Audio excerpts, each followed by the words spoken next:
जरा विचार करो कि चाइना अगर नेपाल आया तो चाइना क्या पशुपतिनाथ भगवान का दर्शन करने आएगा? क्या गंडकी का दर्शन करने आएगा? क्या वो शालिग्राम भगवान की पूजा करने आएगा? अरे चाइना को नेपाल के धर्म से क्या करना? नेपाल की संस्कृति और नेपाल के धर्म से तो भारत का अटूट रिश्ता रहा है। धन हो पर धर्म पूर्वक धन हो। यदि आपके धन में धर्म नहीं जुड़ा तो वह धन किसी काम का नहीं है। इसलिए मेरे प्यारे, नेपाल शब्द का जब मैं यहाँ आया, एयरपोर्ट पे आया, तो नेपाल का मैंने एक अर्थ दिमाग में आया कि नेपाल के लोग कैसे होते हैं, नेपाली लोग कैसे होते हैं। ये मीडिया वाले भाई जाएं, सवाल करो, जो धर्म परिवर्तन कर लेते पूछो कि तुमने धर्म छोड़कर क्या पा लिया। बहुत पहले नेपाल आने का सौभाग्य मिला पर आ नहीं पाया कोरोना लॉकडाउन के कारण। आज आप सबका दर्शन करने का लाभ प्राप्त। प्रकृति को इतना प्यार करते हैं, इसलिए जब मैं आया तो मुझे लगा कि नेपाल प्रकृति से कितना जुड़ा हुआ है। आप सब शुद्ध वायु लेते हैं, शुद्ध ऑक्सीजन लेते हैं, शुद्ध वातावरण में रहते हैं। इसलिए आप सभी एक बार बोलिए, नेपाल आमा को, नेपाल आमा को भारत माता की जय हो, भारत माता की जय हो। आप सभी नेपाल वासियों को, क्षेत्र वासियों को बहुत बहुत धन्यवाद कि आपने ये दास को यहाँ आने का अवसर दिया। हमारे मानव सेवा फाउंडेशन श्री बाल योगेश्वर श्री विजय कृष्ण मूर्ति जी महाराज, जिन्होंने इस यज्ञ का संकल्प लिया और आप सब हम सब जुड़ पाए इस सुंदर से संकल्प से। एक बार सुंदर तालियां आयोजनकर्ता समिति पूज्य महाराज श्री के लिए। पूज्य श्री चैतन्य कृष्ण महाराज जी यहाँ पधारे और आप सभी के श्री चरणों में दास का पुनः कोटि कोटि नमन। अब आप सब ये बताएं कि आप में से कितने लोग वृंदावन आए हैं, गौरी गोपाल आश्रम आए हैं। मैं आप सबको निमंत्रण देने आया हूं, आप सब जल्दी से जल्दी वृंदावन गौरी गोपाल आश्रम आए और गौरी गोपाल आश्रम में जितनी वृद्ध माओं की सेवा चल रही है, वहां जितनी सेवाएं चल रही हैं, अपनी आंखों से आकर के वहां की सेवाओं को देखें।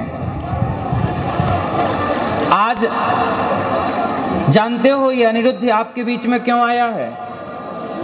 यहाँ मुझे भगवान पशुपतिनाथ जी ने बुलाया है, उन्होंने बुलाया आप सबके माध्यम से और ये दास चला आया। तो जानते हैं भगवान पशुपतिनाथ जी ने हमें क्या कहने के लिए बुलाया है? आप जानना चाहेंगे? कितने लोग जानना चाहेंगे?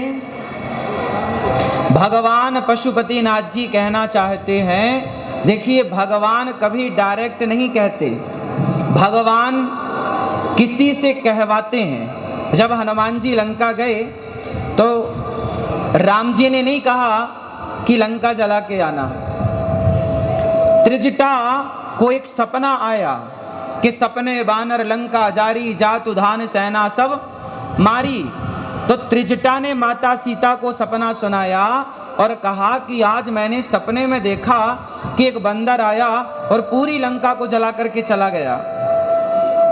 जब त्रिजटा का सपना हनुमान जी ने सुना तो हनुमान जी को लगा कि त्रिजटा के द्वारा स्वयं हनुमान जी ये समझ गए कि प्रभु राम ये कहना चाहते हैं कि जब लंका गए हो तो फूक के ही आना है। लंका गए हो तो रावण के घमंड को जला कर ही आना। मानो ये संकेत हनुमान जी के द्वारा, त्रिजटा के द्वारा हनुमान जी तक राम जी ने पहुंचाया। उसी तरह एक सुंदर सा संदेश आपके बीच में ये दास अनिरुद्ध लेकर के आया है और वो संदेश सिर्फ इतना है कि आज नेपाल में आप सब संगठित रहें। आपको पता है जब जब हम जातियों में बंटते हैं तब तब हम बहुत बड़ी हानि कर लेते हैं अपनी। अच्छा बताइए आप सब लोग, क्या हमें जातियों में बंटना सही है? उत्तर दो। मैया, ओ मेरी प्यारी माँ, बैठ लो मेरी माँ, सुन लो, हमें जातियों में नहीं बंटना चाहिए। नेपाल में जातियों में लोग बटे हैं या नहीं, हम आपसे पूछ रहे हैं, बताइए। नेपाल के लोग जातियों में तो नहीं बटे। हम सबकी एक जाति है, हम सबकी जाति है मानव जाति, हम मनुष्य हैं। बड़े भाग्य मानुष तन पावा, और सुर दुर्लभ सदग्रंथन गावा।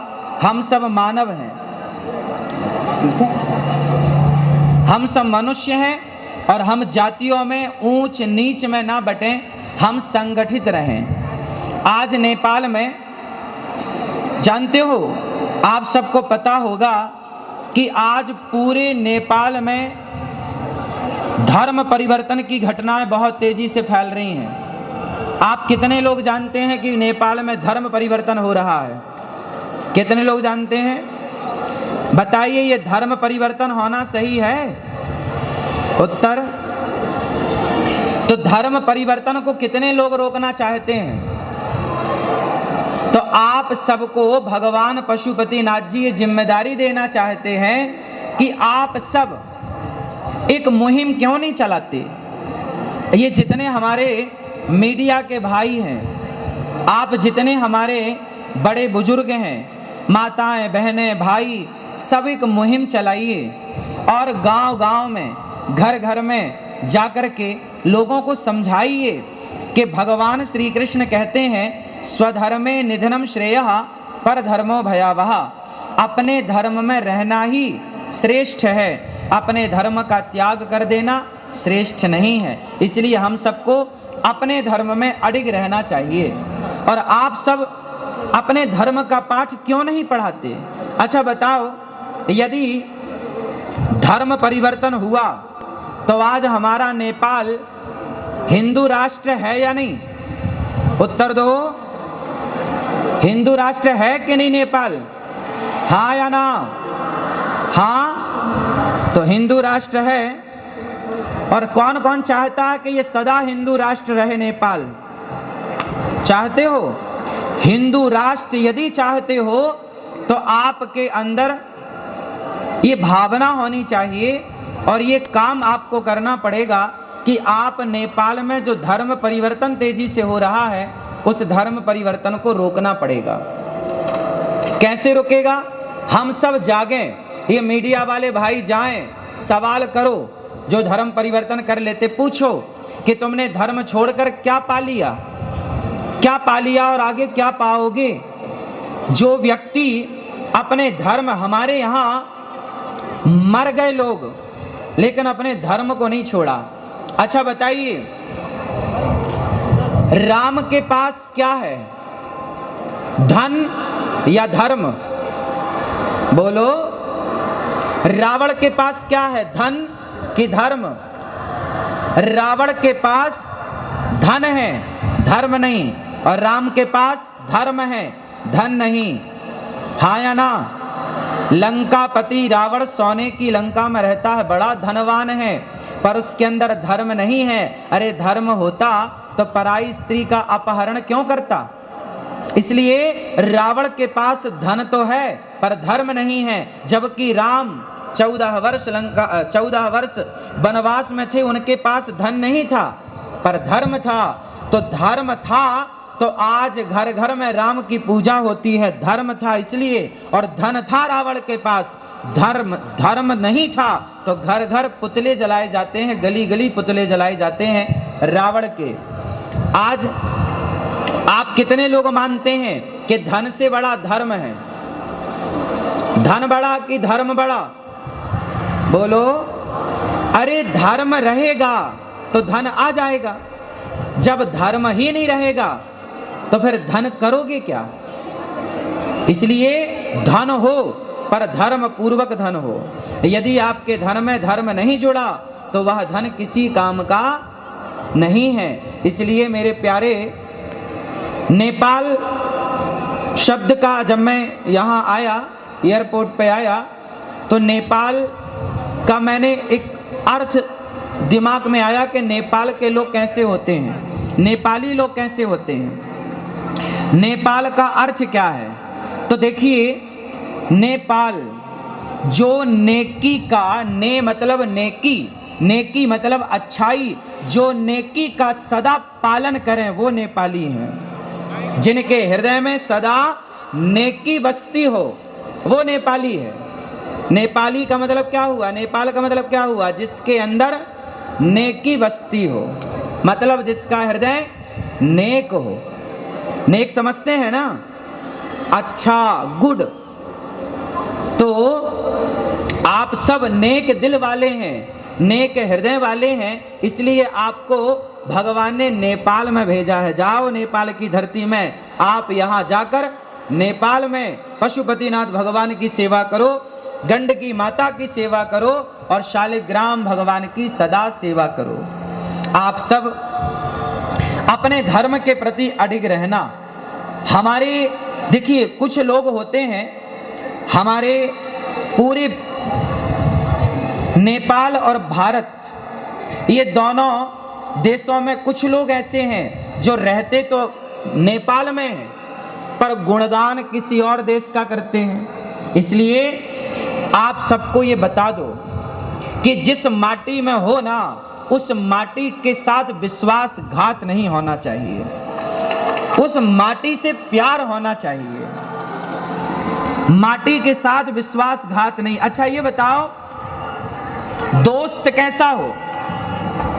आज मैंने सुना नेपाल का दोस्त कौन है, भारत और आसपास के जितने देश हैं, आप किन देशों से दोस्ती करना चाहेंगे बताइए। आपसे मेरा सवाल है, आप नेपाल वासी, आपके पास में बहुत सारे देशों की सीमा है, किस देश से आप दोस्ती करना चाहेंगे, किससे,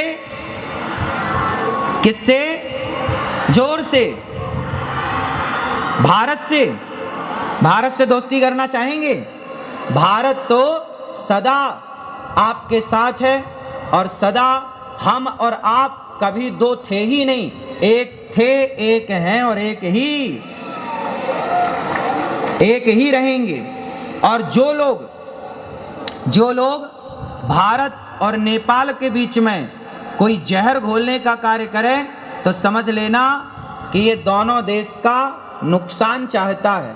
अच्छा ये बताइए, हमारे भारत से लोग हजारों की संख्या में पशुपतिनाथ जी का दर्शन करने आते हैं कि नहीं, बोलो हाँ, हाँ या ना। भारत से हजारों लोग गंडकी माता का दर्शन करने आते हैं कि नहीं, भारत से लाखों लोग शालिग्राम भगवान लेकर जाते हैं कि नहीं। इसका मतलब है कि भारत की आस्था नेपाल से जुड़ी है, भारत नेपाल को अपना मानता है, भारत के आने से नेपाल की अर्थव्यवस्था मजबूत होती है। जरा विचार करो कि चाइना अगर नेपाल आया तो चाइना क्या पशुपतिनाथ भगवान का दर्शन करने आएगा, क्या गंडकी का दर्शन करने आएगा, क्या वो शालिग्राम भगवान की पूजा करने आएगा। अरे चाइना को नेपाल के धर्म से क्या करना, नेपाल की संस्कृति और नेपाल के धर्म से तो भारत का अटूट रिश्ता रहा है। इसलिए भारत और नेपाल, इन दोनों देशों के बीच में कभी किसी भी प्रकार की लकीर ना खींचे, क्योंकि हम दोनों यदि मिलकर रहेंगे तो निश्चित है कि हमारी और आपकी अर्थव्यवस्था, राष्ट्रीय स्तर की मैं बात कर रहा हूँ, समृद्ध रहेंगे, हम सब खुशहाल रहेंगे। और आपने यदि दोस्ती उन लोगों से कर ली जिन्हें गंडकी माता और शालिग्राम भगवान और पशुपतिनाथ जी से कोई लेना देना नहीं, तो सोचिए इस धर्म का, इस संस्कृति का क्या होगा। इसलिए मेरी आप सबसे प्रार्थना है, आप सब भारत आइए और गौरी गोपाल आश्रम में चल रही सेवाओं का दर्शन करिए। और सावन का ये पावन पर्व है, आप कितने लोगों ने सावन में व्रत रखा है, रखा है, भगवान शिव को जल चढ़ा रहे हैं कि नहीं, कौन सा जल? कौन सा जल? सारे जल चढ़ाओ, पर भगवान शिव को पता है कौन सा जल पसंद है। भगवान शिव को नेत्रों का जल पसंद है। इतना प्रेम उमड़ना चाहिए आपके भीतर शिव के प्रति कि आंखों से अश्रुधार बह पड़े और शिव जी के ऊपर जाकर चढ़ जाए। ऐसी नेत्रों की धारा। भगवान शिव को क्या पसंद है बताइए? प्रेम। राम ही केवल प्रेम प्यारा, और जान ले ये जो जाननी हारा। राम को क्या पसंद है? बोलो। नेपाल वासियों को क्या पसंद है? क्या पसंद है? नफरत पसंद है या प्रेम? क्या पसंद है? प्रेम। आप सब नेपाल वासियों को प्रेम पसंद है, और हमारे प्रभु राम भी कहते हैं कि राम ही केवल प्रेम प्यारा, इसलिए प्रेम से मिलजुल करके रहिएगा। अच्छा बताओ, नेपाल वासी आप कितने भाई हैं? जोर से, कितने भाई हैं आप लोग? हम सनातनी। आप में से कितने लोग सनातनी हैं? सत्य सनातन धर्म को जानने और मानने वाले कितने हैं? हाथ उठाओ सब। तो सुनो, हम सभी सनातनी, चाहे भारत में हो या नेपाल में हो या भूटान में हो या जापान में हो या अमेरिका या लंदन, कहीं भी सनातनी हो। सनातनी 4 भाई हैं। कितने भाई? कौन कौन से? ब्राह्मण, क्षत्रिय, वैश्य और शूद्र। हम चारों एक पिता की संतान हैं, और हम चारों सदा से भाई रहे हैं। कुछ लोगों ने ये जातिवाद का जहर घोलकर हम लोगों को आपस में लड़ाने का कुछ लोगों ने षड्यंत्र किया। आपसे मेरी हाथ जोड़ के प्रार्थना है कि आप कभी षड्यंत्र में मत उलझिएगा। भारत में जब अंग्रेज आए तो उन्होंने नारा दिया, फूट डालो शासन करो, और उस फूट डालो शासन करो के तहत भारत को खूब लड़ाया जातियों के नाम पर, और हम आपस में लड़ते रहे और कई 100 वर्षों तक गुलाम रहा भारत। इसलिए मेरी प्रार्थना है कि हम जब जब लड़े हैं तब तब बटे हैं। इसलिए आप लड़ना चाहते हैं या संगठित होकर रहना चाहते हैं? कितने लोग संगठित होकर रहना चाहते हैं? तो फिर आप कभी मत लड़िएगा कि मैं ब्राह्मण, मैं क्षत्रिय, मैं वैश्य, मैं शूद्र। हम चारों भाई हैं और एक दूसरे के काम आना है, एक दूसरे के सुख दुख में खड़े होना है, एक दूसरे का सहयोग करना है। यदि हम बट जाएंगे ना तो मिट जाएंगे। इसलिए अपने आप को बटने मत दीजिएगा। जो बट गया वो मिट गया। रामचरितमानस में लिखा है कि जहां सुमति तहां संपत्ति नाना, जहां कुमति तहां विपत्ति निदाना। जहां एकता है, जहां संगठन है, वहां संसार की समृद्धि है, सुख है, शांति है। और जहां आपस में लड़ाई झगड़ा है वहां सिवाय दुख के कुछ नहीं। इसलिए संगठित रहे, हम सब संगठित रहें। आप सब भगवत चिंतन करें, भगवान से प्रेम करें और अपने धर्म को समझें। धर्म का कभी परित्याग नहीं करना चाहिए। अच्छा बताओ, नेपाल के लोग शराब पीते हैं कि नहीं? हाँ या ना? शराब पीते हो? हाँ या ना? ना? हाँ। शराब नहीं पीना। शराब पियोगे तो सब कुछ बर्बाद हो जाएगा। इसलिए खान पान शुद्ध, इसलिए खान पान को पवित्र करिए। आप लोग मांसाहार तो नहीं करते ना? शुद्ध शाकाहारी हैं। कितने लोग शुद्ध शाकाहारी हैं? शाकाहारी हैं। कभी भी अपने स्वाद के लिए किसी जीव की हत्या नहीं करनी चाहिए। हमें अच्छा लगता है इसलिए हम किसी को मार कर खाएं, कितना बड़ा पाप है। बताइए, अपने स्वाद के लिए किसी को मारना सही है? इसलिए जीव हत्या पाप है। इसलिए हम भारतीय, हम सनातनी है ना, हम हिंदू है ना, हमें कभी अपने स्वाद के लिए किसी की हत्या नहीं करनी। हमारे धर्म में लिखा है अहिंसा ही परमो धर्मः। किसी की हत्या करना पाप है और किसी को जीवन दान देना पुण्य है। इसलिए आप किसी की हत्या ना करें। ऐसी मेरी प्रार्थना है। शराब इत्यादि से अपने आप को और अपने बच्चों को बचाएं, एक अच्छा इंसान बनाएं, राष्ट्र प्रेमी बनाएं, कुछ ऐसा बनाएं कि वो देश में अपना नाम रोशन करे, भारत का, और वो अपने नेपाल का, वो अपने समाज का, अपने संस्कृति का, अपने धर्म का वो नाम रोशन करे, ऐसा कुछ करे। इसलिए आप अपने बच्चों को संस्कारवान बनाइए, शराब, जुआ, नशा, इन सब से बचाइए। आज के ज़माने में पता है क्या है, आज की आधुनिकता में हम इतने भागे जा रहे हैं कि आधुनिक होने के नाम पर, हम मॉडल होने के नाम पर अपने संस्कारों को, अपनी संस्कृति को छोड़ते चले जा रहे हैं। इसलिए हमें अपनी संस्कृति, अपने संस्कारों का परित्याग नहीं करना चाहिए। ठीक है, तो आप कितने लोग मांसाहार और शराब से बचेंगे, अपने बच्चों को बचाएंगे और अच्छे संस्कारवान बन के अपने राष्ट्र की सेवा करेंगे। ठीक है, आप सभी का बहुत बहुत धन्यवाद। आपने इतने आनंद के साथ दास अनिरुद्ध को सुना, हमें आपके बीच में आने का मौका मिला। आप सबको मेरी प्रार्थना है, आचार्य चरणों को प्रार्थना है, मंचस्थ सभी भक्तजनों को प्रार्थना है कि आप सब वृंदावन आएँ, गौरी गोपाल आश्रम में आएँ, और गौरी गोपाल आश्रम आकर वृंदावन में वहाँ वृद्ध माँओं की सेवा हो रही है। 281 वृद्ध माएँ गौरी गोपाल आश्रम में रहती हैं। 150 बच्चे वहाँ निःशुल्क पढ़ते हैं। अखंड लंगर रसोई चलती है, सब आकर के प्रसाद पाते हैं। ये सारी सेवा बिहारी जी ने दी है। बोलिए बांके बिहारी लाल की, कृष्ण कन्हैया लाल की, राधे राधे। आप सबके चरणों की धूल को ये दास अनिरुद्ध कोटि कोटि नमन करता है।